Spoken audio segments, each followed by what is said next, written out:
I started sculpting in the sandbox in Park Slope in Prospect Park when I was 2 years old.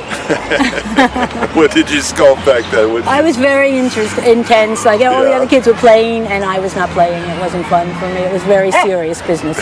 The intensity of sculpting and being completely involved in it, and not so much as play, as it was very serious for me. So the other kids, were playing, and I was and they'd come just completely focused. They'd come and step on your. No, they left me alone. They left me. They knew to leave me be. They didn't mess with me.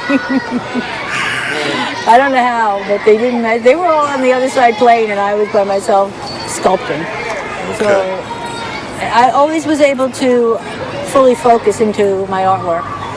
When did you first start painting? In 1963. 63. What were you painting back then? Still lifes, people, abstracts, anything I could think of. And I moved here because I was painting and I knew I probably couldn't afford a lot of rent. And I didn't know when or if ever I could. So the rents here my rent was $140 a month, and I figured somehow I'd be able to afford that, which was mostly true.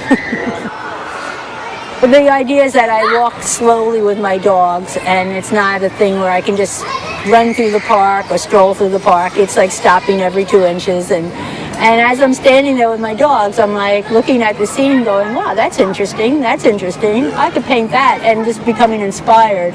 And a lot of them are night scenes. A lot of them are night scenes because it gets dark really early. And I'm very fascinated with what I call blue time, which is marine twilight. The time like right after sunset and before it gets really dark, when it turns that, what I consider velvet blue. I'm a lifer. I've been doing this all my life. Whether I am rewarded or known, or the idea for any artist is to be able to communicate their work. But not all artists get to do that.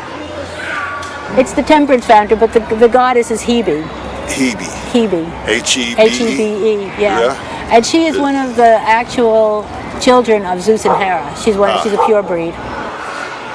She's the water bearer too. She's the star card in tarot. Also, she's affiliated with that. It's all the same mythology. Well, I see the whole park as a portal. It's some sort of energy vortex is going on here, which is what attracts so many people to it. And it's changing right now. The energy here is changing. You can see that by the trees dying off and new people coming, and the whole new usage of the park is changing. The energy here is changing. Yeah, it's definitely not as shady as it was once. Not at all. Shady is not what it is. And so I don't know if that's good or bad. I'm trying not to judge it, just to let it be and to see where it takes us. Change always feels like the energy is being pulled out, and then it increases in another way. And I would walk through here in the park with my dogs, and I would always feel like refreshed afterwards, like I had been away from the city for a while.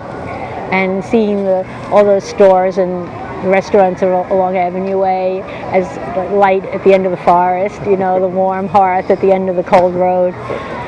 So it was always like a trip into another place to come and walk through here, especially in the winter when there's no people and the elements are here.